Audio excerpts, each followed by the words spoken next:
What happens when the most feared boxer in history meets a man who refuses to be intimidated? This is the story of how arrogance met its match in the most unexpected way possible. Drop a if you think you know how this ends, and let's see if you're right. Mike Tyson stood in the center of the packed gymnasium, his massive frame casting shadows across the worn wooden floors. The fluorescent lights buzzed overhead, illuminating the sweat-stained walls, covered with faded posters of boxing legends. But tonight, there was only one legend that mattered in Tyson's mind: himself. His entourage surrounded him like a protective wall of expensive suits and gold chains, their laughter echoing off the concrete walls as they fed his already inflated ego with endless praise. "Look at these bums," Tyson sneered, his voice carrying the weight of 1,000 victories. His eyes swept across the small crowd of local boxers who had gathered to watch him train. They called themselves fighters. I could take down every single one of them with my eyes closed. He shadowboxed aggressively, his fists cutting through the air with the precision of a machine designed for destruction. Each punch was accompanied by the sharp whistle of displaced air, a sound that had terrified opponents across the globe. The crowd murmured nervously, some nodding in agreement, while others exchanged uncomfortable glances. Tyson's reputation preceded him, the youngest heavyweight champion in history, a man who had built his career on intimidation and raw, unbridled power. His fights rarely lasted more than a few rounds, often ending with his opponents flat on their backs, staring up at the arena lights with vacant expressions. Iron Mike, as he was known throughout the boxing world, had come to Philadelphia not for a fight, but for what he called a reality check tour. He traveled from gym to gym, city to city, demolishing the dreams of up-and-coming fighters with the casual cruelty of a child pulling wings off flies.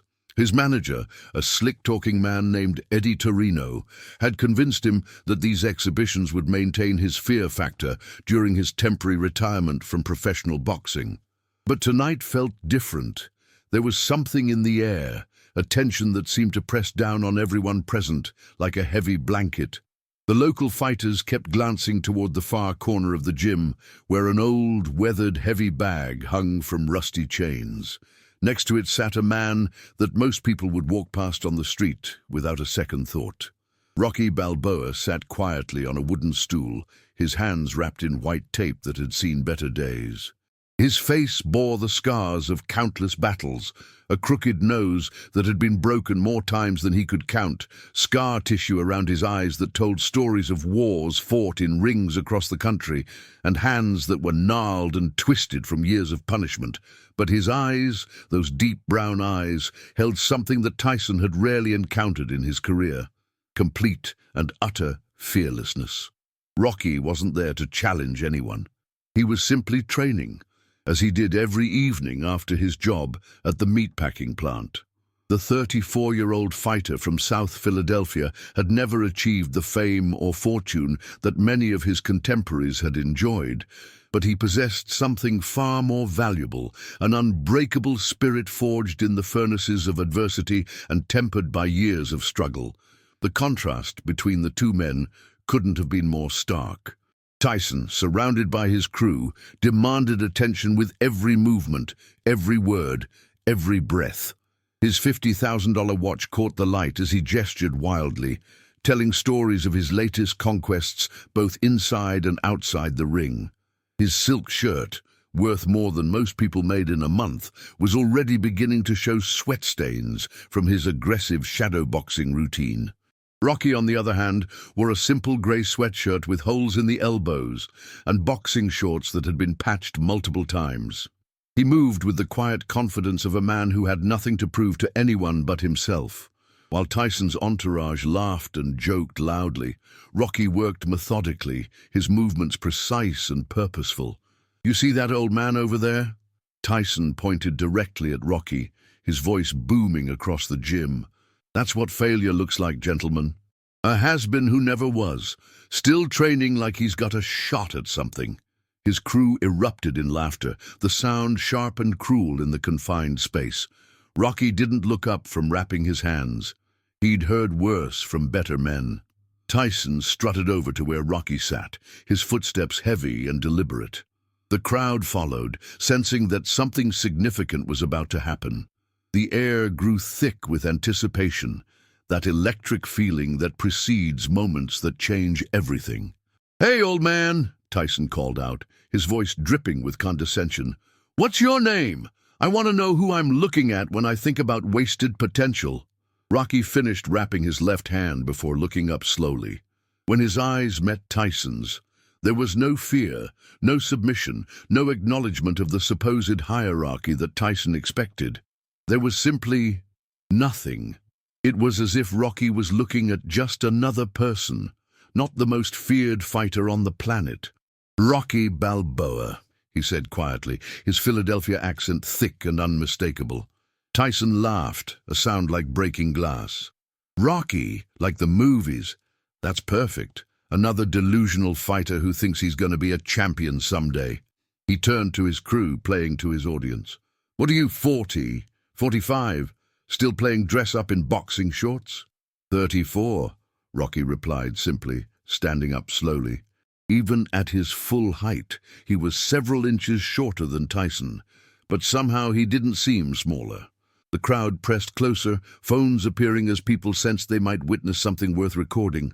Tyson fed off the attention, his chest puffing out as he circled Rocky like a predator sizing up wounded prey. 34, and still training in this dump. Tyson gestured around the modest gym with obvious disgust. "Look around, Rocky. This place is a graveyard. These bags have been hit by more losers than a slot machine in Atlantic City, and you're the biggest loser of them all." A few people in the crowd shifted uncomfortably, but no one spoke up. This was Mike Tyson, after all. You didn't interrupt Mike Tyson. But what Tyson didn't know, what he couldn't possibly understand, was that every insult, every cruel laugh, every dismissive gesture was being absorbed and processed by a man who had built his entire life around being underestimated. Rocky Balboa had been hearing variations of these same words since he was 12 years old, fighting in amateur tournaments where promoters looked right through him to find the next flashy prospect. The confrontation was just beginning, and neither man could have predicted how dramatically this encounter would reshape both of their destinies. But what Mike Tyson didn't realize was that he had just awakened something that had been quietly waiting for exactly this moment. Tyson continued his verbal assault with the precision of a surgeon and the cruelty of a serial killer. His words cut through the gym like razor blades, each syllable designed to inflict maximum psychological damage. He had perfected this technique over years of breaking opponents before they even stepped into the ring with him. "You know what your problem is, Rocky?" Tyson's voice took on a mocking sing-song quality. "You're living in a fantasy. You're like one of those old guys at the bar telling stories about how they almost made it big. I could have been somebody, right? Except you never were somebody, and you never will be." The crowd was getting larger now, word spreading through the gym that something big was happening. Young fighters stopped their training to watch, older trainers abandoned their pupils, and even the maintenance staff gathered around. The energy in the room was electric, crackling with the tension of a confrontation that everyone knew was building towards something explosive. Rocky remained silent, his hands now fully wrapped, flexing his fingers slowly. His breathing was steady, controlled, the breathing of a man who had learned to find calm in the eye of every storm. He picked up his water bottle and took a small sip, never taking his eyes off Tyson. "You want to know what I see when I look at you?" Tyson stepped closer, close enough that Rocky could smell the expensive cologne mixed with sweat and arrogance. "I see every small-town tough guy who thought he could make it in the big leagues. I see every local hero who found out the hard way that being tough in your neighborhood don't mean nothing when you step into the ring with real fighters." Tyson's manager, Eddie, watched from the sidelines with growing concern. This wasn't part of the plan. The exhibitions were supposed to be quick demonstrations of dominance, not extended humiliation sessions. But Tyson was in one of his moods, the kind that had gotten him in trouble before. And Eddie knew better than to interrupt when Iron Mike was on a roll. "Tell me, Rocky," Tyson continued, his voice now loud enough for everyone in the gym to hear clearly, "how many fights you won? 10? 20? I bet it ain't even 50. You know how many I won? 58. And 50 of those were knockouts. I ended careers, man. I sent grown men to the hospital. I made fighters retire just from watching me fight other people." A young trainer near the back of the crowd whispered to his fighter, "This is getting ugly. That old guy should just walk away." But the fighter, a 19-year-old prospect named Jimmy Martinez, shook his head. "Look at his eyes, coach. That ain't a man who's going to walk away from nothing." Rocky set down his water bottle and began putting on his gloves. The movements were ritualistic, practiced. The same routine he'd followed for thousands of training sessions over nearly 2 decades. Left glove first, pulling the laces tight with his teeth and his right hand. Then the right glove, using his left hand and teeth to secure it. The sound of Velcro ripping and sticking filled the temporary silence. "Oh, this is rich," Tyson laughed, clapping his hands slowly. "Rocky's putting on his gloves. What you gonna do, old man? Hit the heavy bag real hard to show me how tough you are? Shadow box like you're fighting ghosts from 1985? But something was changing in the room. The laughter was becoming more nervous, more forced. People were starting to notice what Jimmy Martinez had seen. There was something in Rocky's demeanor that didn't match Tyson's narrative of a broken-down has-been. This wasn't a man being humiliated. This was a man getting ready. Rocky walked over to the speed bag platform, a worn wooden structure that had been repaired so many times it looked like a patchwork quilt. He began hitting the speed bag with a rhythm that was hypnotic, a steady rat-a-tat-tat that echoed through the now quiet gym like a heartbeat. "Ooh, scary," Tyson mocked, but his voice had lost some of its edge. "Rocky's hitting the speed bag. Watch out, everybody. Next thing you know, he might jump rope." But the speed bag was singing now. Rocky's hands moving in perfect synchronization, the leather blur of the bag responding to each strike with mechanical precision. The rhythm was so consistent, so perfectly timed, that it began to sound like music. And everyone in the gym, even Tyson, found themselves unconsciously swaying to its beat. This was when Eddie Torino began to feel the first flutter of concern in his stomach. He had been around boxing for 30 years, had managed fighters from club level to world champions, and he had learned to read the signs. The way Rocky moved wasn't the movement of a washed-up amateur. There was a fluidity, a precision that spoke of thousands of hours of dedicated training. "You know what your real problem is, Rocky?" Tyson called out over the sound of the speed bag. "You got no killer instinct. You probably apologized to guys after you hit them. Sorry about that punch, buddy. Hope I didn't hurt you too bad. That's why you're training in this toilet instead of fighting on pay-per-view." Rocky stopped hitting the speed bag. The sudden silence was deafening, as if someone had turned off the soundtrack to everyone's life. He turned around slowly, facing Tyson directly for the first time since the confrontation began. "You done?" Rocky asked quietly. The question hung in the air like smoke. It wasn't aggressive, wasn't challenging. It was simply a man asking if another man had finished talking. Tyson's crew laughed, but the sound was hollow now, uncertain. Even they could feel the shift in the room's energy, the way the very air seemed to be holding its breath. "Am I done?" Tyson repeated, his voice rising. "I ain't even started, old man. You want to see what done looks like? Get in that ring with me. 3 minutes. Hell, make it 1 minute. I'll show you what a real fighter looks like." Rocky nodded slowly, as if he had been expecting this exact invitation. "Okay." The simple response sent a wave of shocked murmurs through the crowd. People looked at each other with wide eyes, unable to believe what they had just heard. Eddie Torino felt his stomach drop to his shoes. "Okay?" Tyson repeated, his confidence faltering for just a moment. "Just like that, okay?" "Yeah," Rocky said, already walking toward the ring in the center of the gym. Just like that. What Tyson didn't understand, what he couldn't possibly comprehend, was that he had just challenged a man who had built his entire identity around accepting challenges that everyone else thought were impossible. Rocky Balboa had spent his entire life being told he wasn't good enough, wasn't strong enough, wasn't smart enough, wasn't fast enough. And every single time, his response had been the same. "Okay." The crowd began to buzz with excitement and disbelief as Rocky climbed through the ropes and into the ring that would become the stage for one of the most unforgettable confrontations in boxing history. But as Rocky stepped between those ropes, something ancient and powerful stirred within him, something that Tyson's arrogance had awakened. The ring stood in the center of the gym, like an altar, its canvas worn smooth by countless battles fought within its boundaries. The ropes were frayed and patched, held together by tape and determination, but they had witnessed more heart, more courage, and more pure fighting spirit than many of the pristine rings in Las Vegas casinos. Rocky climbed through the ropes with the casual ease of a man entering his own living room. This ring had been his second home for over 15 years. He had bled on this canvas, had been knocked down on it more times than he cared to remember, and had gotten back up every single time. The stains on the mat weren't just marks. They were a history written in sweat, blood, and tears.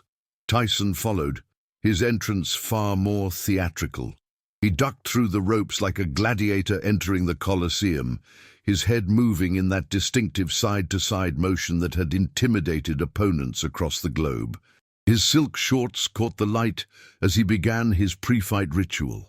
Aggressive shadow boxing, neck rolls, and the occasional violent exhale that sounded like a steam engine building pressure.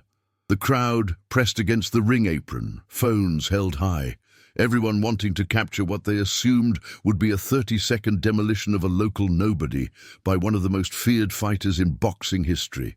But the experienced trainers in the crowd, the old-timers who had seen thousands of fighters come and go, noticed something that the casual observers missed. Rocky wasn't nervous at all. He stood in his corner, rolling his shoulders slowly, loosening up with the methodical preparation of a craftsman preparing to work. His breathing remained steady, his expression calm.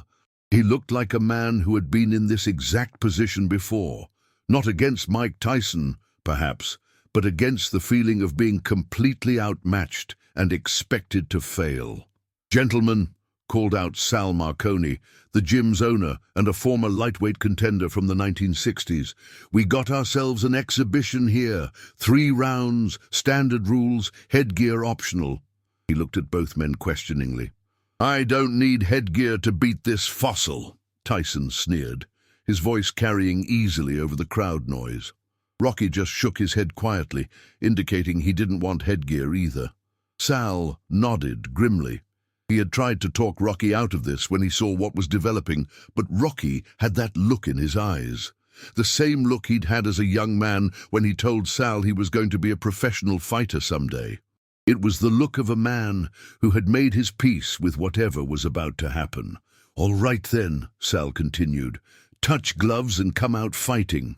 Tyson strutted to the center of the ring, his gloves extended in a mocking gesture. "Come on, Rocky. Let's get this over with so I can get back to fighting real fighters." Rocky walked forward slowly, his movements economical and purposeful. When their gloves touched, Tyson felt something that surprised him. Rocky's hands were stone steady. No tremor, no nervous energy, no fear. Just the calm touch of a man who had been here before. "Last chance to back out, old man," Tyson whispered, close enough that only Rocky could hear. "Save yourself the embarrassment." Rocky looked into Tyson's eyes, really looked, and for the first time in years, Mike Tyson felt something he had almost forgotten existed. Doubt. Not about his ability to win the fight, but about what kind of man he was facing. "Time!" Sal shouted, and both fighters returned to their corners. Eddie Torino climbed onto the ring apron and leaned into Tyson's corner. "Mike, what the hell are you doing? This ain't part of the plan. You're supposed to be staying out of trouble, not picking fights with local guys." "Relax, Eddie," Tyson replied, but his manager noticed that Iron Mike wasn't quite as relaxed as he sounded. This bum probably can't even throw a proper jab. I'll put him down in the first round, we'll get some good video for social media, and everybody goes home happy. In the opposite corner, Rocky sat on his stool, breathing deeply and quietly. He wasn't getting advice from a high-priced corner team or psyching himself up with aggressive self-talk. He was simply centering himself, finding that quiet place inside where fear couldn't reach, where doubt couldn't penetrate, where only the most essential part of him remained. A young fighter at ringside turned to his trainer. "Coach, why does the old guy look so calm? Shouldn't he be scared?" The trainer, a former middleweight named Carlos Rivera, watched Rocky for a long moment before responding. "Son, there's two kinds of fighters in this world. There's the ones who fight because they love to hurt people, and there's the ones who fight because they love to fight. The first kind makes a lot of noise. The second kind—" He paused. "The second kind gets real quiet right before they show you who they really are." The bell for round one rang with a sharp metallic clang that cut through the gym's atmosphere like a knife through silk. Tyson came out of his corner like a freight train with bad intentions, his hands already cocked and ready to deliver the kind of devastating combinations that had made him famous. His movement was aggressive, predatory. He was hunting, and he expected his prey to either run or collapse at the first sign of real violence. Rocky came out of his corner like morning mist, quietly, steadily, without fanfare or aggression. He moved forward at his own pace, his guard high but not defensive, his steps measured but not cautious. He wasn't trying to avoid the fight, he was walking directly into it. Tyson threw the first punch, a jab that was more of a measuring stick than a serious attempt to end the fight. It was fast, sharp, and thrown with the casual violence that had broken stronger men than Rocky Balboa. Rocky slipped it by moving his head exactly 2 inches to the right. The punch whistled past his ear, close enough to ruffle his hair, but it might as well have been thrown from another continent. Rocky's defensive movement was so minimal, so precisely calculated, that it looked almost accidental. But everyone in the gym who understood boxing knew they had just witnessed something extraordinary. Tyson threw another jab, then a right cross, both punches thrown with increasing bad intentions. Rocky slipped the first and deflected the second with his left glove, the sound of leather meeting leather, sharp and clean. "Come on!" Tyson barked, frustration already creeping into his voice. "Fight me!" Rocky wasn't running, wasn't clinching, wasn't trying to survive. He was simply there, present, calm, waiting. And that's when Mike Tyson realized he might have made a terrible mistake. But what Tyson couldn't know was that he was facing a man who had learned something that no amount of talent or natural ability could teach: how to turn suffering into strength. The first round continued with Tyson becoming increasingly aggressive and Rocky remaining mysteriously elusive. It wasn't that Rocky was running or avoiding confrontation. He was moving forward, always forward. But somehow Tyson's punches kept missing their mark by the smallest possible margins. Tyson threw a left hook that should have taken Rocky's head off. Rocky ducked under it so close that the leather of Tyson's glove actually brushed the top of his hair, but the punch found nothing but air. The force of the missed blow spun Tyson slightly off balance, and for just a moment, maybe half a second, he was open. Rocky could have countered. Anyone watching could see the opening, could see that Tyson's chin was exposed, his body unprotected. But Rocky didn't throw. He just reset his stance and continued moving forward. "What are you doing?" Tyson shouted, his voice echoing off the gym walls. "Throw something!" The crowd was getting restless. They had come to see a demolition, and instead they were watching what looked like an elaborate game of tag. Phones were still recording, but the excited chatter was beginning to die down as confusion set in. Eddie Torino watched from ringside with growing unease. He had seen Tyson fight hundreds of times, had watched him destroy opponents who were faster, stronger, and more technically skilled than this Philadelphia nobody. But he had never seen anyone make Tyson miss so consistently, so effortlessly. Tyson landed a body shot, his first clean punch of the round, and the sound echoed through the gym like a gunshot. The blow would have doubled over most men, would have sent them gasping to their knees. Rocky absorbed it, his body moving with the punch to minimize its impact, and kept coming forward. "That's more like it," Tyson roared, sensing blood in the water. He followed up with a flurry of punches, each one thrown with bad intentions, each one designed to end the fight immediately. Rocky slipped most of them, blocked others, and absorbed the few that got through clean with the stoic acceptance of a man who had been hit by harder punches than Mike Tyson. Men like Apollo Creed, Clubber Lang, and Ivan Drago, each of whom had tried to knock his head into the cheap seats and failed. But something strange was happening. With each punch that Tyson threw, with each display of his legendary power and speed, Rocky seemed to be learning. His defense was getting sharper, his timing more precise. He was reading Tyson's patterns, cataloging his tendencies, storing information for later use. The bell rang to end round one, and both fighters returned to their corners. Tyson was breathing hard, sweat already forming on his forehead despite the fact that the round had lasted only 3 minutes. He had thrown perhaps 30 punches and landed maybe 6 clean shots. "What the hell was that?" Eddie demanded as Tyson slumped onto his stool. "You're supposed to be knocking this guy out, not giving him boxing lessons." "He's slippery," Tyson replied. But there was something in his voice that Eddie had never heard before: uncertainty. "It's like he knows what I'm going to throw before I throw it." In the opposite corner, Rocky sat quietly while Sal Marconi checked his gloves and offered him water. Rocky wasn't breathing hard, wasn't showing any signs of the punishment he had absorbed. If anything, he looked more focused than he had at the beginning of the round. "You okay, Rock?" Sal asked quietly. Rocky nodded. "Yeah, I got his timing now." Sal looked into his fighter's eyes and saw something that made his blood run cold. It wasn't anger or aggression, or the kind of violent intent that usually preceded a knockout. It was something far more dangerous, complete and utter confidence. The crowd was buzzing now, but the tone had changed. What had started as excited anticipation of a massacre had become something else entirely.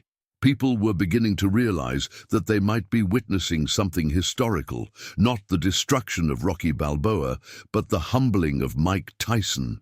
Jimmy Martinez, the young prospect who had been watching from the beginning, turned to his trainer. "Coach, what just happened?" Carlos Rivera watched Rocky in his corner, noting the calm way he was receiving instructions, the steady rhythm of his breathing, the complete absence of fear or doubt in his posture. "What happened, son, is that Mike Tyson just spent 3 minutes showing Rocky Balboa exactly how he fights. And now Rocky knows everything he needs to know." The 10-second warning sounded, a sharp buzzer that cut through the crowd noise like an alarm. Both fighters stood and moved toward the center of the ring for round 2. But everything was different now.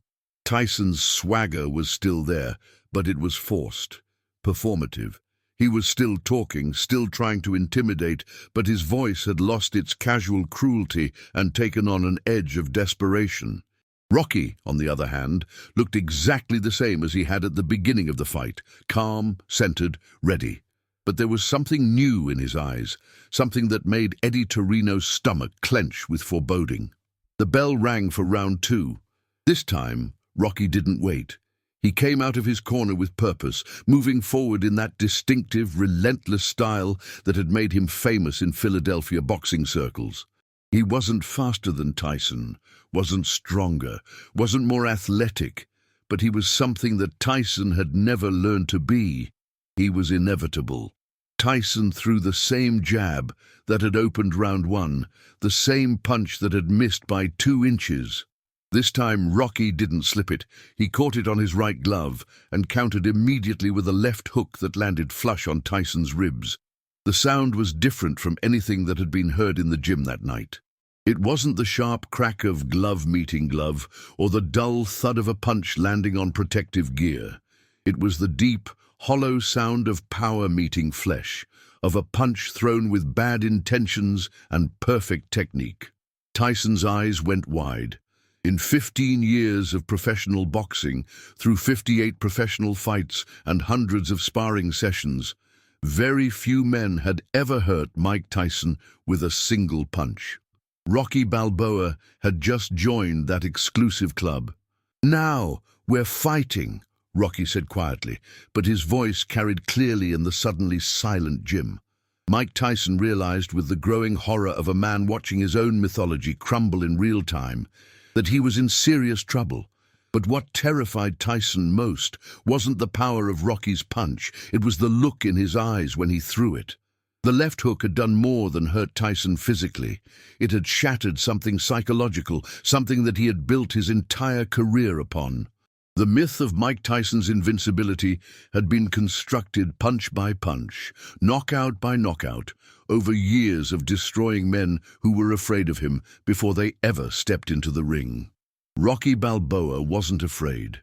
More than that, Rocky had hurt him, really hurt him, with a single punch thrown almost casually, as if inflicting pain on the most feared boxer in the world was just another part of his daily routine.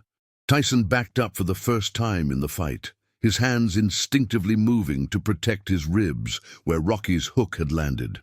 The crowd noise had died to a whisper, everyone sensing that they were witnessing something unprecedented. Rocky didn't pursue aggressively. Instead, he continued moving forward at that same steady pace, cutting off the ring with the methodical precision of a man who had spent decades learning how to trap opponents who were faster and more athletic than he was.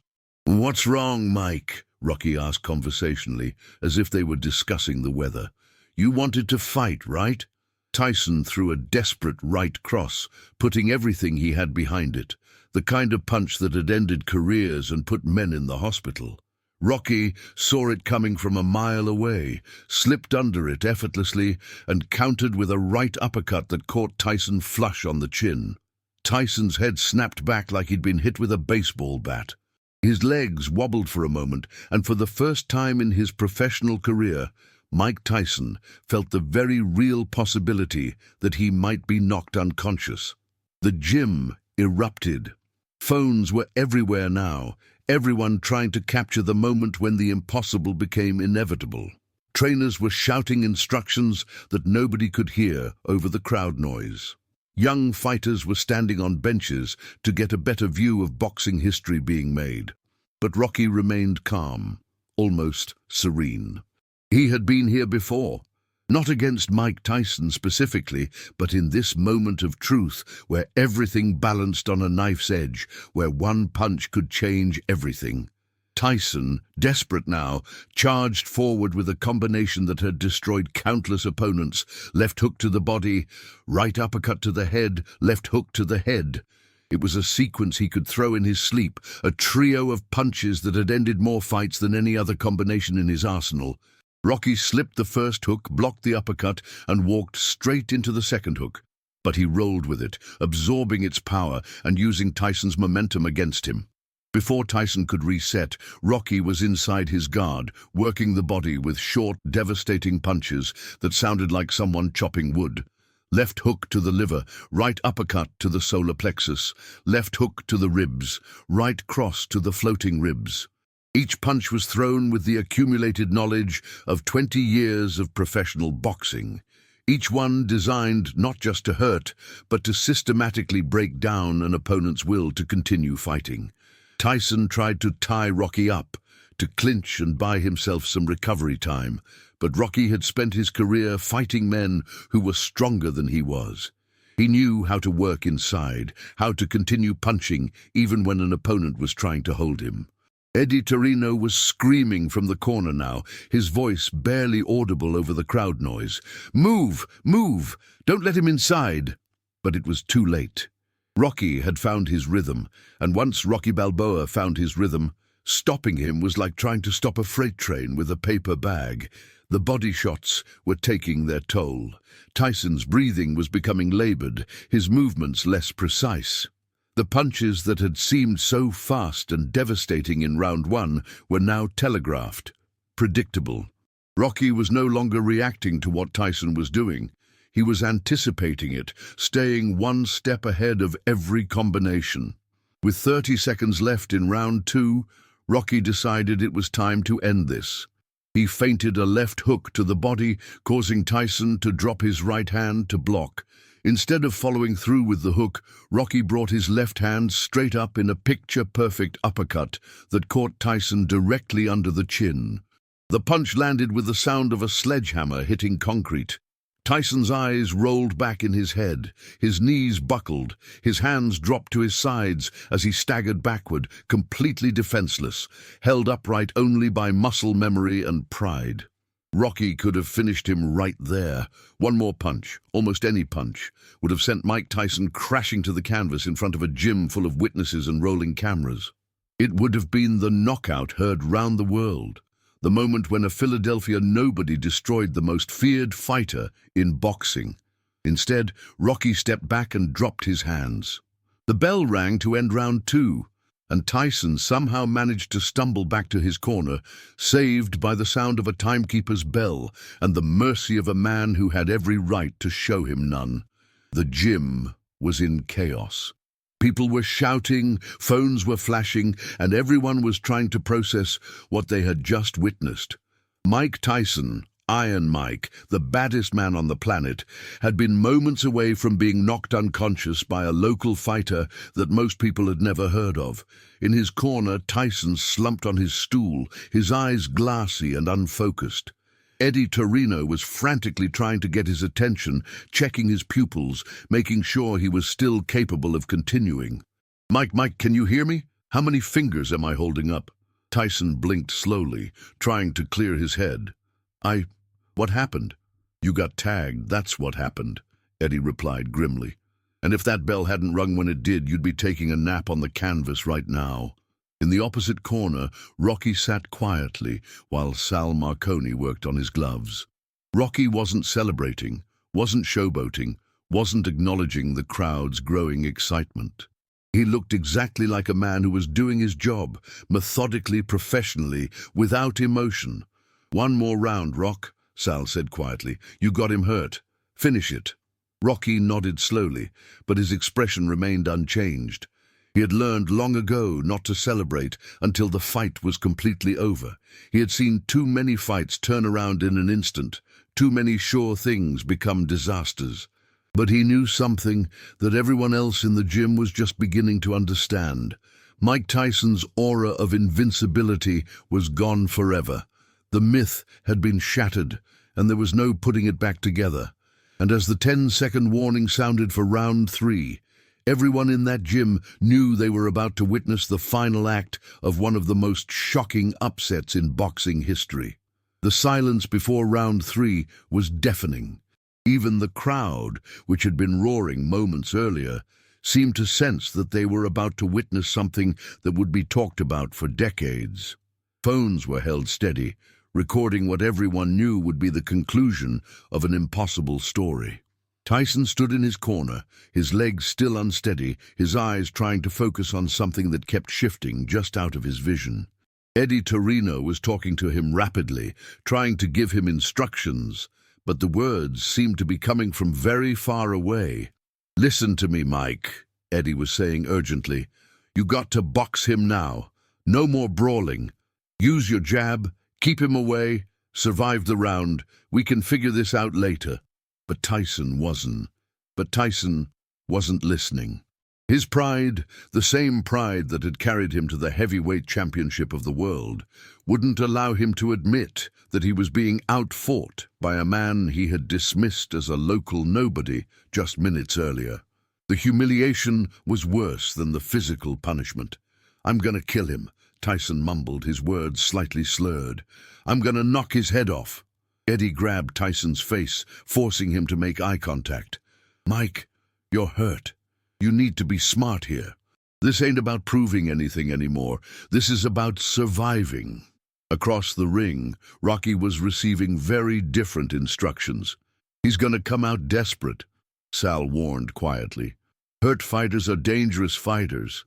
He's got nothing left to lose now, so he's gonna try to take your head off with everything he's got left." Rocky nodded, his breathing still steady, his eyes clear and focused. "I know. You sure you want to finish this?" Sal asked. You already proved your point.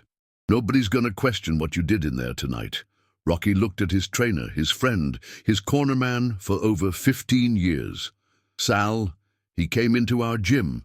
He disrespected our fighters. He called this place a toilet. His voice remained calm, but there was steel underneath it now. Some things you don't let slide. The 10-second warning buzzed through the gym like an electric shock. Both fighters stood and moved to the center of the ring. Tyson was still unsteady, but his face had transformed into a mask of desperate fury. This was Mike Tyson backed into a corner, fighting for his reputation, his legacy, his entire sense of self. Rocky looked exactly the same as he had in round one, calm, centered, ready for whatever was coming. The bell rang for the final round. Tyson came out like a man possessed, throwing punches with the desperate violence of someone who knew his world was ending. Left hook, right cross, left hook, right uppercut. Combination after combination, each punch thrown with enough power to knock out a horse. But desperation makes fighters sloppy, and Rocky had been dealing with sloppy, desperate fighters his entire career. He slipped the first combination, blocked the second, and caught Tyson coming in with a short right cross that snapped the bigger man's head back like a whip crack. Tyson staggered, but kept coming, throwing wild haymakers that looked more like a street fight than professional boxing. One of them caught Rocky on the shoulder, spinning him slightly, but Rocky used the momentum to pivot and come back with a left hook that landed flush on Tyson's liver. Tyson's face went gray. The liver shot, one of the most painful punches in boxing, sent waves of nausea through his entire body. His hands instinctively dropped to protect his sides, leaving his head completely exposed. Rocky saw the opening and knew it was time. He stepped forward, planted his feet, and threw a right cross with every ounce of strength, technique, and accumulated frustration from 20 years of being overlooked, underestimated, and dismissed. The punch caught Tyson flush on the point of his chin, with the sound of a gunshot echoing through the gym. Mike Tyson, Iron Mike, the youngest heavyweight champion in history, the most feared fighter on the planet, went down like a building being demolished. His legs simply stopped working. His eyes rolled back in his head. He fell backward, his arms outstretched, and hit the canvas with a thud that seemed to shake the entire building. The gym exploded into chaos. Fighters were jumping on tables, trainers were screaming, people were crying with excitement and disbelief. Phones were flashing everywhere as everyone tried to capture the moment when the impossible became reality. But Rocky didn't celebrate. He walked calmly to the neutral corner and waited, watching as the referee, Sal Marconi, began his count. 1, 2, 3. Tyson wasn't moving. His chest was rising and falling, so everyone knew he was breathing, but his eyes were closed and his body was completely limp. 4, 5, 6. Eddie Torino climbed through the ropes and knelt beside his fighter, checking his pulse, making sure he was okay. This wasn't just a knockdown, this was a knockout, complete and total. 7, 8, 9. For a brief moment, Tyson's eyes fluttered open. He tried to sit up, tried to understand where he was and what had happened, but his body wouldn't respond to his brain's commands. 10, you're out! The referee waved his arms, officially ending the fight, and the gym erupted into the loudest celebration in its 50-year history. Rocky Balboa had just knocked out Mike Tyson. But as the crowd surged toward the ring, as people screamed and cheered and tried to lift Rocky onto their shoulders, something remarkable happened. Rocky broke away from the celebration and walked over to where Tyson was slowly sitting up, his head in his hands, trying to process what had just happened to him. Rocky knelt down beside the man who had humiliated him, who had mocked his gym, who had called him a failure and a has-been. "You okay?" Rocky asked quietly. Tyson looked up, his eyes still glassy, but beginning to focus.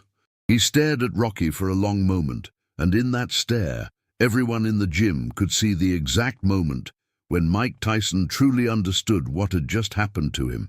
He had been beaten, not by a lucky punch or a fluke, but by a better fighter, a fighter who was tougher, smarter, and more determined than he was. Tyson started to say something, then stopped. His whole life, his entire identity, had been built around being the man who couldn't be beaten. Now he was sitting on a gym floor, looking up at a man who had just proven that identity false. "How?" was all he managed to ask. Rocky helped him to his feet, supporting him until he was steady. "Same way anybody wins anything," Rocky said simply. "You don't give up." The crowd was still celebrating, but many people had stopped to watch this exchange between the victor and the defeated. There was something profound happening here, something more important than just one man beating another. "I trained every day for 20 years, Rocky continued, his voice quiet enough that only Tyson and a few nearby people could hear him. "Lost more fights than you ever had. Got knocked down more times than I can count. But every time I got knocked down, I got back up. Every time someone told me I wasn't good enough, I went back to training. Every time someone said I didn't belong, I proved them wrong." Tyson looked around the gym, really looked at it for the first time. The worn equipment, the patched heavy bags, the faded posters of forgotten fighters. This wasn't a toilet, as he had called it earlier. This was a temple, a place where people came to transform themselves through dedication and hard work.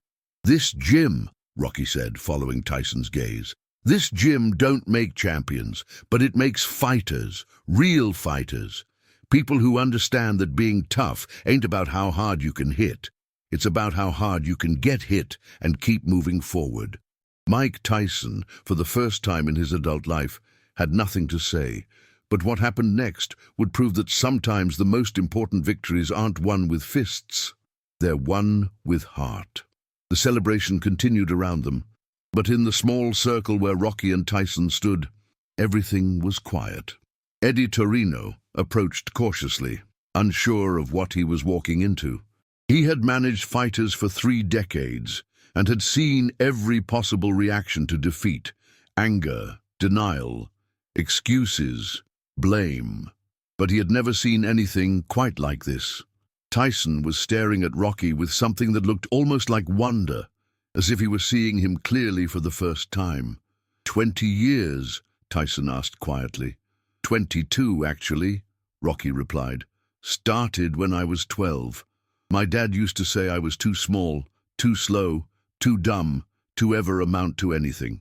Figured boxing might teach me how to at least defend myself." A small crowd had gathered around them now, but they kept their distance, sensing that something important was happening. Jimmy Martinez, the young prospect who had been watching since the beginning, stood with his trainer Carlos Rivera, both of them understanding that they were witnessing something that would influence their own approaches to the sport for years to come. "I never trained 22 years for anything," Tyson admitted, his voice barely above a whisper. "I got good fast, started winning right away. I thought that meant I was special." He looked around the gym again. "I thought winning made me better than other people." Rocky shook his head. "Winning don't make you better than nobody. Working hard makes you better than who you used to be yesterday, that's all." Sal Marconi approached with a bag of ice wrapped in a towel. "For your face," he said to Tyson, not unkindly. "You're gonna have some swelling." Tyson took the ice and held it against his swollen jaw. "Thank you." Then, after a moment, "I'm sorry about what I said. About your gym, I mean. And about—" He looked at Rocky. "About all of it."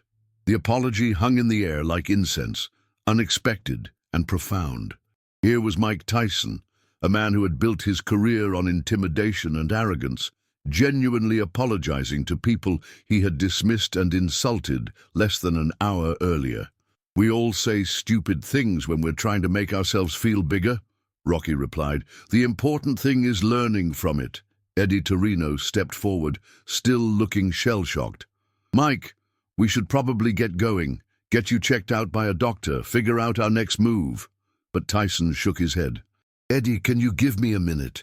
I need to understand something." Eddie nodded reluctantly and stepped back, though he remained close enough to intervene if necessary. "How did you know?" Tyson asked Rocky. "How did you know you could beat me? Everyone else was scared before they even got in the ring with me." Rocky considered the question seriously. "I didn't know I could beat you," he said finally. But I knew I wasn't gonna quit.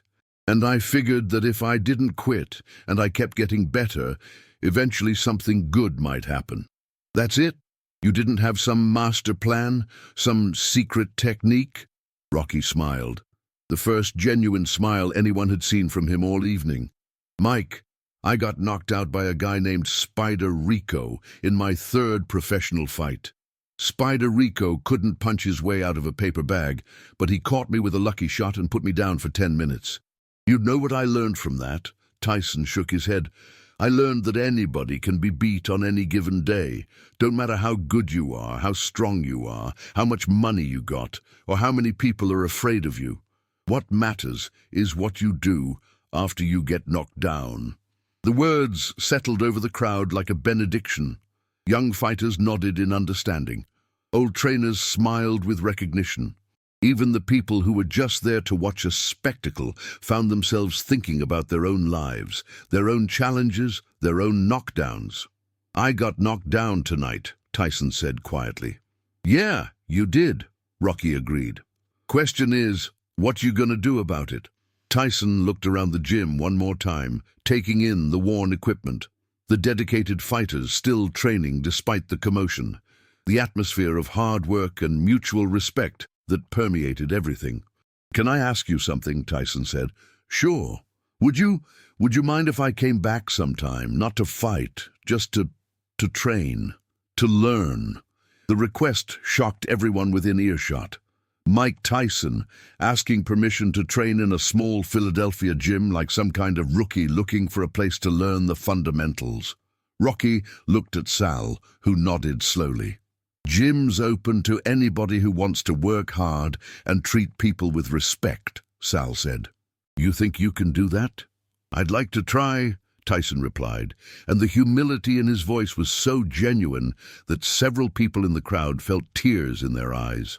Rocky extended his glove toward Tyson. Then you're welcome here anytime. They touched gloves again, but this time it wasn't the mocking gesture that had started their confrontation. This was the traditional sign of respect between fighters, an acknowledgement that they had shared something meaningful in that ring. As Tyson and Eddie made their way toward the exit, the crowd began to disperse. The excitement was dying down, replaced by a sense of having witnessed something rare and important. Jimmy Martinez approached Rocky as he was unwrapping his gloves. Mr. Balboa, the young fighter said nervously, I just wanted to say, what you did tonight, that was incredible. I've never seen anything like it. Rocky looked at the kid. Couldn't have been more than 19, all eagerness and untested potential. What's your name, son? Jimmy Martinez. I've been training here about 6 months. You work hard, Jimmy? Yes, sir. Every day. Then you already know everything you need to know, Rocky said simply. Just keep showing up, keep getting better, and don't let nobody tell you what you can't do. As Jimmy walked away, practically floating with inspiration, Carlos Rivera approached Rocky. That was beautiful, Rock, the old trainer said. What you did in there and what you did after, that's what this sport is supposed to be about. Rocky finished unwrapping his gloves and began putting his street clothes back on. Sport's about a lot of things, Carlos. But at the end of the day, it's about finding out who you really are when everything's on the line. And who are you? Carlos asked with a smile. Rocky thought about it for a moment, then smiled back. I'm just a guy from Philadelphia who don't know how to quit. As the gym slowly returned to normal, as fighters went back to their training and the last few spectators filtered out, one truth remained crystal clear. Sometimes the greatest victories aren't measured in championships or money or fame. Sometimes they're measured in the courage to stand up when everyone expects you to fall down, and in the wisdom to show mercy when you have every right to show none. And somewhere in Philadelphia that night, 2 men went to sleep as different people than they had been when they woke up that morning. One humbled by defeat, the other elevated not by victory, but by how he chose to handle it.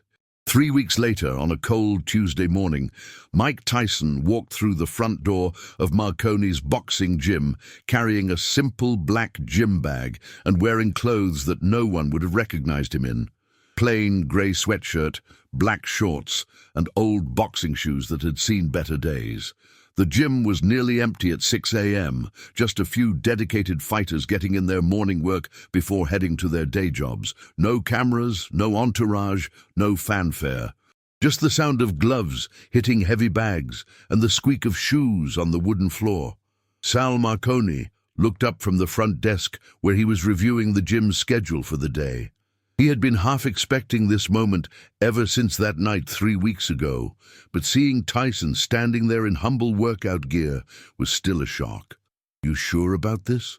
Sal asked quietly. Tyson nodded. "I need to learn how to be a fighter again. Not just someone who can punch hard, but a real fighter. Like him." He gestured toward the back of the gym where Rocky was working the speed bag with the same methodical precision that had mesmerized the crowd 3 weeks earlier. Sal studied Tyson's face, looking for any trace of the arrogance that had defined his previous visit. What he saw instead was something he had rarely encountered in his 50 years around boxing. Genuine humility from a man who had every reason to be proud. "All right," Sal said finally. "But you understand the rules here. No special treatment, no shortcuts, no attitude. You want to train here, you train like everyone else. I understand. And if Rocky don't want to work with you, that's his choice. I ain't gonna force nothing." Tyson nodded again. "I understand that too." Rocky had noticed Tyson's arrival, but continued his workout, the speed bag responding to his punches with the hypnotic rhythm that had become his signature. When he finished his set, he walked over to where Tyson was standing with Sal.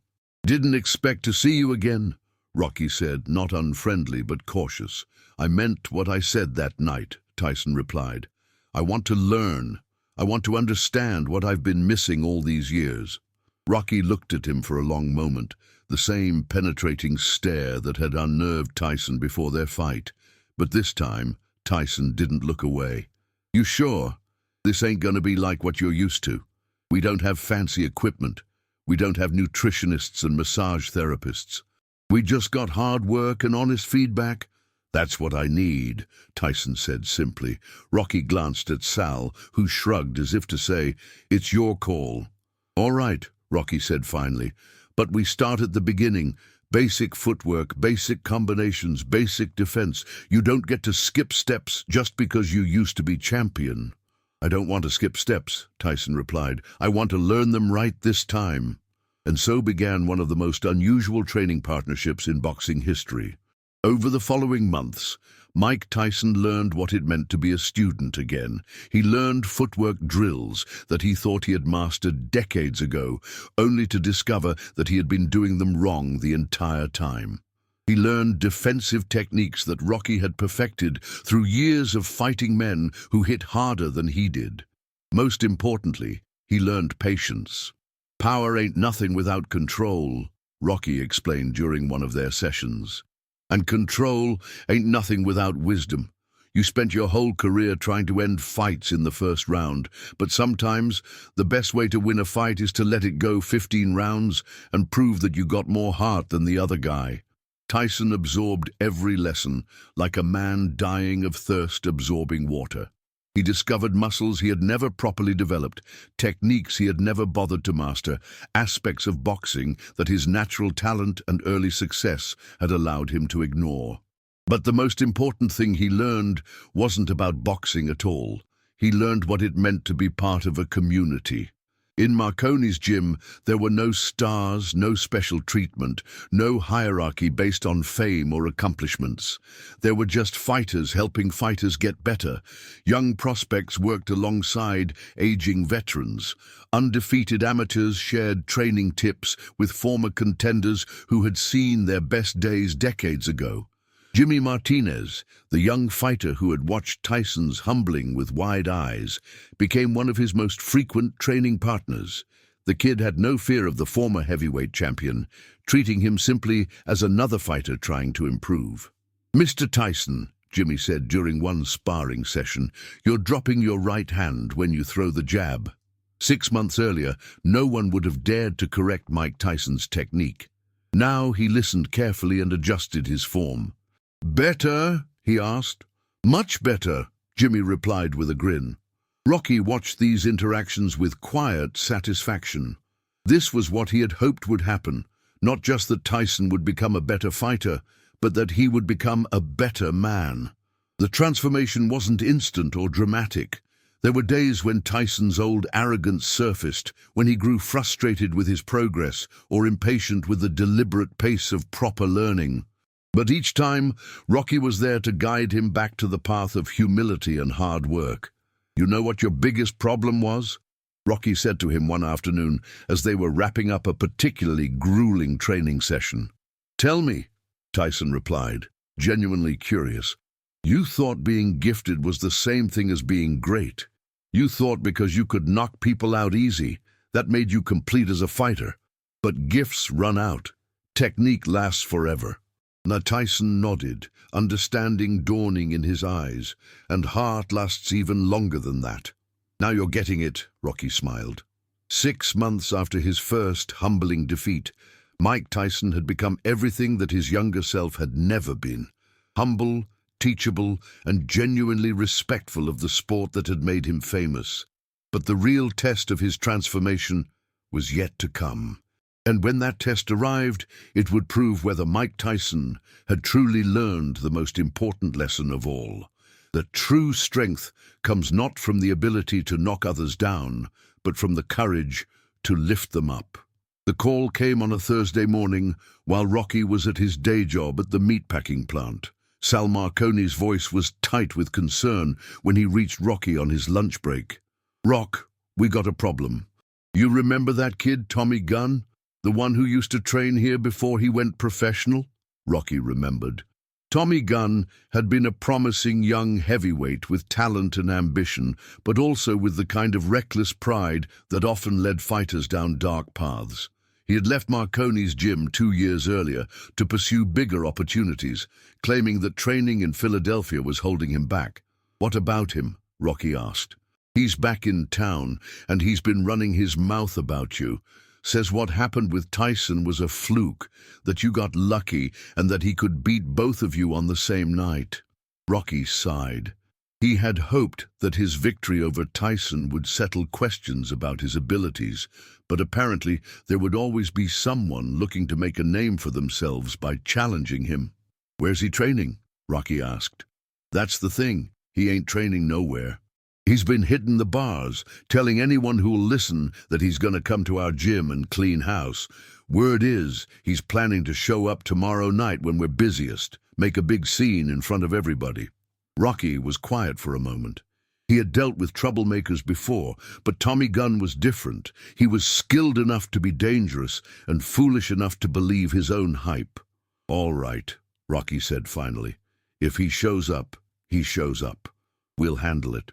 Rock, this kid's been training with some big-time trainers. He's gotten faster, stronger, and he's mean now, not like when he was here. Success changed him, and not in a good way. Success changes everybody, Sal. Question is whether it makes you better or just makes you think you're better." That evening, Rocky called Tyson to let him know what might be happening at the gym the next night. "You want me there?" Tyson asked without hesitation. "I don't want nobody fighting my battles for me," Rocky replied. "But if you want to come train, you're always welcome." Tyson understood. This wasn't about protection or backup. It was about being part of a community that supported each other. The next evening, the gym was more crowded than usual. Word had gotten out about Tommy Gunn's threats, and fighters from other gyms had come to see what would happen. The atmosphere was tense, electric with anticipation. Rocky went about his normal routine, working the heavy bag with the methodical precision that had become his trademark. Tyson was there too, working on the speed bag while keeping one eye on the door. At 8:30 p.m., Tommy Gunn made his entrance. He had changed dramatically in the 2 years since leaving Philadelphia. His body was more muscular, his clothes more expensive, his entourage more numerous. But most significantly, his eyes had changed. The eager, respectful young fighter who had once asked Rocky for advice had been replaced by someone harder, colder, more calculating. Well, Tommy announced loudly as he strutted into the gym. "Look what we got here. The famous Rocky Balboa, still playing around in this dump." The gym went quiet. Every conversation stopped. Every training session paused. This was the moment everyone had been waiting for. Rocky continued hitting the heavy bag, not acknowledging Tommy's presence. "Hey, Rock!" Tommy called out more aggressively. "I'm talking to you, or are you too scared to face a real fighter?" Still, Rocky continued his workout. Tommy's entourage, 3 men in expensive suits who looked more like bodyguards than boxing people, spread out behind him, trying to look intimidating. "I heard about what happened with Tyson," Tommy continued, his voice carrying to every corner of the gym. "Lucky punch, right? Old-timer gets one lucky shot and suddenly he thinks he's Ali or something." From across the gym, Tyson stepped forward. "You got something to say about that night? Say it to both of us." Tommy looked at Tyson with surprise. The former heavyweight champion's presence in the small Philadelphia gym hadn't been part of his calculations. "Iron Mike," Tommy said with mock respect. "Heard you've been slumming it down here playing student to the teacher. How's it feel to be knocked out by a guy who couldn't make it past the regional level?" Tyson's jaw tightened, but he didn't rise to the bait. Months of training with Rocky had taught him patience, discipline, control. "How it feels," Tyson replied calmly, "is like I learned something that night. Question is, what are you here to learn?" Tommy laughed, but it was an ugly sound. "I'm here to show everybody in this gym what a real fighter looks like. Starting with the old man who thinks he's hot shit because he got lucky once." Finally, Rocky stopped hitting the bag. He turned around slowly, his gloves still on, his breathing steady despite the intense workout he had just completed. "Tommy," he said quietly, and somehow his voice carried clearly through the entire gym. "You used to train here. You used to be part of this family. What happened to you?" "What happened to me?" Tommy's voice rose with indignation. "I got smart. That's what happened. I stopped wasting my time in this amateur-hour circus and started training with real people, people who understand what it takes to be a champion." "And what's that?" Rocky asked. "Power, speed, killer instinct, all the things you never had." Rocky nodded slowly as if considering this. "Maybe you're right. Maybe I don't have those things." He began removing his gloves, the sound of Velcro loud in the silent gym. "But I got something else." "Yeah, what's that?" Rocky looked around the gym, at all the fighters who had stopped their training to watch, at the young prospects and aging veterans who had become his extended family, at Mike Tyson who had swallowed his pride to become a better man. "I got people who believe in me," Rocky said simply. "And more important than that, I got people I believe in." Tommy sneered. "Touching. Real touching. But belief don't win fights, old man. Fists do." "You're right about that too," Rocky agreed. "So if you want to fight, let's fight. But win or lose, you show respect to this gym and everybody in it." Tommy's sneer widened into a cruel grin. "Respect is earned, old man, and you're about to find out you ain't earned nothing." As both men began walking toward the ring, everyone in the gym knew they were about to witness something that would define not just these two fighters, but the very soul of the sport they all loved. But what none of them could predict was that this fight would reveal truths about strength, loyalty, and redemption that would change all of them forever. The final confrontation was about to begin, and in that moment, everyone understood that this wasn't just about 2 men settling a dispute. This was about everything that boxing represented at its purest level. The eternal struggle between talent and heart, between individual glory and collective respect. If this story moved you, drop it in the comments and tell us, what's the most important lesson you learned from Rocky's journey? And don't forget to follow for more stories that prove the greatest battles are fought not just with fists, but with character. The ring that had witnessed Rocky's triumph over Mike Tyson now prepared to host what everyone sensed would be an even more significant battle. Not because of the fighters' reputations, but because of what each man represented. Tommy Gunn climbed through the ropes like a man who owned the world. his movements sharp and aggressive, his eyes scanning the crowd with the calculated awareness of someone who understood that victories were measured not just in knockouts, but in how completely you could humiliate your opponent. Rocky entered the ring with the same quiet dignity he had shown against Tyson, but there was something different in his demeanor tonight. This wasn't just about proving himself against a legendary opponent. This was about protecting something sacred, something that Tommy's attitude threatened to destroy. The two men met in the center of the ring, and the contrast was stark. Tommy, 26 years old, perfectly conditioned, wearing expensive shorts and custom gloves that probably cost more than most of the gym's monthly expenses. Rocky, 34, wearing the same patched shorts he had worn for years, his equipment functional rather than fashionable. "Last chance to back down, old man," Tommy said quietly, close enough that only Rocky could hear. "Save yourself the embarrassment of getting knocked out in your own gym." Rocky looked into Tommy's eyes and saw something that saddened him more than it angered him. He saw a young man who had forgotten where he came from, who had traded his soul for success, and convinced himself it was a good deal. "Tommy," Rocky said softly, "it ain't too late. You can still remember who you used to be." "I remember exactly who I used to be," Tommy replied coldly. "A sucker training in a dump, listening to has-beens tell me fairy tales about heart and determination. Well, guess what, Rock? Fairy tales don't win championships." The bell rang for round one. Tommy came out like a man with something to prove, his combinations sharp and technical, thrown with the precision of someone who had spent the last 2 years training with elite-level coaches.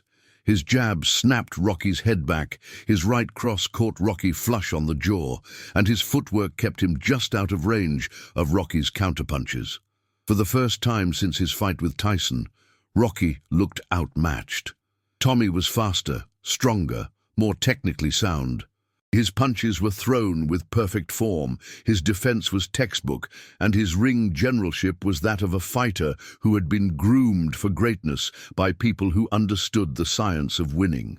But as the round progressed, something familiar began to happen. Rocky started adjusting, started learning, started finding his rhythm despite the punishment he was absorbing. Tommy landed a beautiful left hook that staggered Rocky backward, and the crowd gasped, thinking they might witness the quick knockout that Tommy had promised. But Rocky didn't go down. He absorbed the punch, reset his stance, and kept coming forward. "Stay down!" Tommy barked, following up with a combination that would have finished most fighters. Rocky slipped some of the punches, absorbed others, and when Tommy overextended on a right cross, Rocky was there with a short uppercut that caught the younger fighter flush under the chin. Tommy's eyes went wide with surprise. In 2 years of fighting professional opponents, very few had been able to hurt him with a single punch. Rocky Balboa had just done it almost casually. The bell rang to end round one, and both fighters returned to their corners. Tommy was still ahead on points, but the momentum had shifted slightly. "He's old and slow," Tommy's chief trainer, an expensive suit-wearing man named Marcus Stone, told him urgently. "Stop playing with him and finish this. Use your speed, stay outside, pick him apart." In the opposite corner, Sal Marconi was checking Rocky's face for damage, while Tyson offered water and encouragement. "He's good, Rock," Sal admitted, "better than he was when he left here. You're gonna have to dig deep for this one." Rocky nodded, but his breathing was still steady, his eyes still clear and focused. "I know, but he's fighting angry, and angry fighters make mistakes." "What kind of mistakes?" Tyson asked. Rocky smiled slightly. "The kind that happen when you care more about hurting someone than you do about winning." Round two began with Tommy trying to follow his trainer's advice, staying outside and using his technical superiority to pick Rocky apart from a distance. For most of the round, it worked. Tommy's jab was finding its mark consistently. His movement was keeping him out of danger, and his combinations were scoring clean points. But with 30 seconds left in the round, Tommy made the mistake Rocky had been waiting for. Instead of staying outside and boxing, Tommy decided he wanted to hurt Rocky, really hurt him. He abandoned his game plan and came forward looking for a knockout punch, throwing a wild overhand right with bad intentions. Rocky saw it coming from a mile away. He slipped under the punch, stepped inside Tommy's guard, and began working the body with short, devastating shots that echoed through the gym like gunshots. Left hook to the liver, right uppercut to the solar plexus, left hook to the ribs, right cross to the floating ribs. Tommy tried to tie Rocky up, but Rocky had spent decades fighting men who were trying to hold him, trying to prevent him from doing exactly what he was doing. The body shots were taking their toll. Tommy's breathing became labored, his movements less crisp. The punishment Rocky was inflicting wasn't flashy or spectacular, but it was systematic and devastating. The bell rang to end round 2, and Tommy staggered back to his corner, his confidence shaken for the first time since he had entered the gym. "What the hell was that?" Marcus Stone demanded angrily. "I told you to stay outside. Why did you go in there and try to bang with him?" "I wanted to hurt him," Tommy replied, his breathing still heavy. "Forget about hurting him. Just win the damn fight." But Tommy's pride wouldn't let him follow the smart strategy. He had come here to humiliate Rocky Balboa, not to win a technical decision. He wanted a knockout, wanted to prove definitively that the old ways were inferior to the new ways. Round 3 began with Tommy coming out more aggressively than ever, throwing combinations with increased power and frequency. He was determined to end the fight early, to prove that his trainer's conservative approach was unnecessary. Rocky met his aggression with patience, slipping some punches, blocking others, and always moving forward. With 2 minutes left in the round, Tommy threw a perfect left hook that caught Rocky flush on the temple. Rocky staggered, his legs wobbling, his guard dropping momentarily. The crowd gasped, sensing that the end might be near. Tommy sensed it too and moved in for the kill, throwing a series of punches designed to finish the fight immediately. But Rocky had been here before. He had been hurt worse by, but Rocky had been here before. He had been hurt worse by better fighters, and he had learned something that Tommy's expensive trainers had never taught him: how to survive when survival seemed impossible. Rocky covered up, using every defensive technique he had learned in 22 years of fighting, absorbing what he had to absorb, deflecting what he could deflect, and buying himself precious seconds for his head to clear. Tommy threw punch after punch, each one meant to be the finishing blow, but somehow Rocky remained standing. More than standing. He was learning Tommy's patterns even while being hurt, cataloguing every combination, every tell, every habit. With 30 seconds left in the round, Tommy overreached again, throwing a right cross with everything he had behind it. Rocky slipped it by millimeters and countered with a left hook that landed flush on Tommy's liver. The younger fighter's face went grey with pain. His hands instinctively dropped to protect his sides, leaving his head completely exposed. Rocky could have ended it right there. One more punch, almost any punch, would have sent Tommy crashing to the canvas in front of everyone he had tried to impress. Instead, Rocky stepped back and waited for Tommy to recover. "Why?" Tommy gasped, genuinely confused. "Why didn't you finish me?" "Because," Rocky said quietly, "this ain't about finishing you. This is about teaching you something you forgot." The bell rang to end round 3, and both fighters returned to their corners. But something fundamental had changed in the fight's dynamic. Tommy slumped on his stool, physically and emotionally drained. The body shot had hurt him more than just physically. It had hurt his confidence, his belief in his own superiority. "He had you hurt," Marcus Stone said urgently. "He could have knocked you out, and he didn't. Use that against him. He's soft. He doesn't have the killer instinct. Take advantage of it." But Tommy wasn't listening to his trainer anymore. He was staring across the ring at Rocky, trying to understand what kind of man deliberately chooses mercy when victory is within his grasp. In the opposite corner, Rocky was receiving very different counsel. "You got him hurt, Rock," Sal said excitedly. "One more good body shot and he's done. Finish this thing." Rocky shook his head. "This ain't about finishing him, Sal. This is about helping him remember who he used to be. Tyson leaned in closer. Rocky, I understand what you're trying to do, but he ain't gonna learn nothing if he thinks he can disrespect you and get away with it. Rocky looked at Tyson, then at the crowd of fighters who were watching intently. Sometimes the best way to teach someone is to show them what they could become, not just what they are. The 10-second warning sounded for the final round.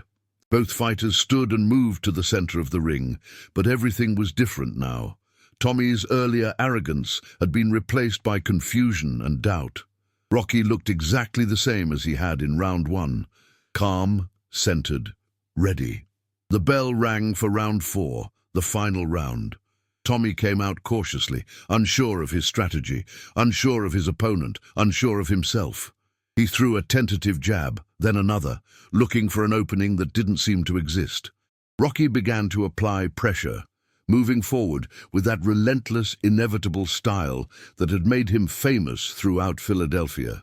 He wasn't trying to knock Tommy out. He was trying to break through to the person Tommy used to be. You remember when you first came to the gym? Rocky asked conversationally as he slipped Tommy's jab and landed a light body shot. You were hungry then, not for money or fame, just to get better. Tommy threw a right cross that Rocky blocked easily. Shut up, Tommy muttered, but his voice lacked conviction. You used to ask questions, Rocky continued, landing another body shot. Used to listen when people tried to help you. You had respect for the sport, respect for the fighters who came before you. I said shut up. Tommy threw a wild haymaker that missed by a foot. Rocky stepped inside and landed a combination to Tommy's midsection that doubled him over. But instead of following up with the knockout punch, Rocky stepped back and waited for Tommy to straighten up. What happened to that kid, Tommy? Where did he go? Tommy straightened up slowly, his face showing pain and confusion in equal measure. He got smart. He learned that being nice don't win championships. You think I'm being nice right now? Rocky asked, landing another precise body shot. You think mercy is the same thing as weakness? Tommy tried to answer, but Rocky's next combination took his breath away. 3 shots to the body, each one perfectly placed, each one delivered with the accumulated power of 2 decades of professional boxing. Tommy staggered backward, his guard dropping, his chin exposed. One punch, one simple right cross, would end the fight and send a message to everyone watching that disrespecting Rocky Balboa came with consequences. Rocky cocked his right hand, preparing to throw the knockout punch that everyone expected, that everyone wanted to see.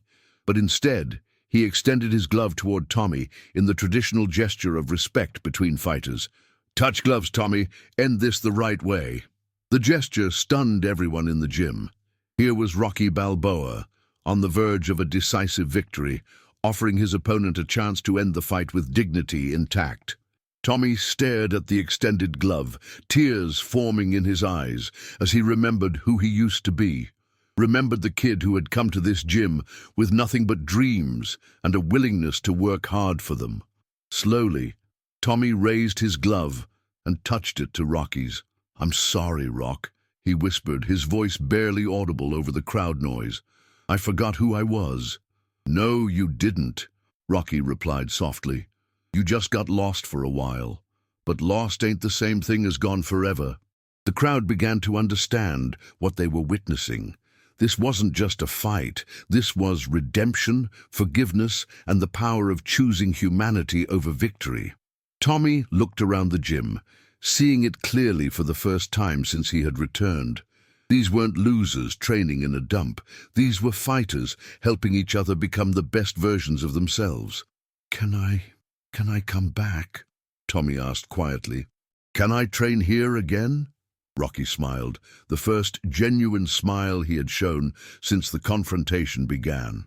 Tommy, this gym don't turn away nobody who's willing to work hard and treat people right. Question is, are you willing to do that? Tommy nodded, tears now flowing freely down his cheeks. Yeah, I am. The bell rang to end the final round, but nobody was keeping score anymore. What mattered wasn't who had won or lost, but what had been recovered, a young man's soul, a community's faith in redemption, and proof that the greatest victories are sometimes achieved through mercy rather than violence. As the crowd erupted in applause, as fighters from all over the city came forward to welcome Tommy back into the fold, as cameras captured a moment of genuine human transformation, one truth stood clear. Sometimes the most important fights aren't won with fists. They're won with heart, with wisdom, and with the courage to show mercy when the world expects you to show strength. Mike Tyson approached both men as they stood in the center of the ring, and what he said summed up everything that had just happened. "That," he said quietly, "is what a real champion looks like. This is why we fight. Not to destroy each other, but to discover who we really are when everything is on the line." If this story reminded you why heart always beats talent, drop a below and share it with someone who needs to remember that second chances aren't given. They're earned through humility and hard work. Follow for more stories that prove the greatest comebacks happen, not in the ring, but in the human spirit. What fight in your own life needs this kind of courage? Tell us in the comments.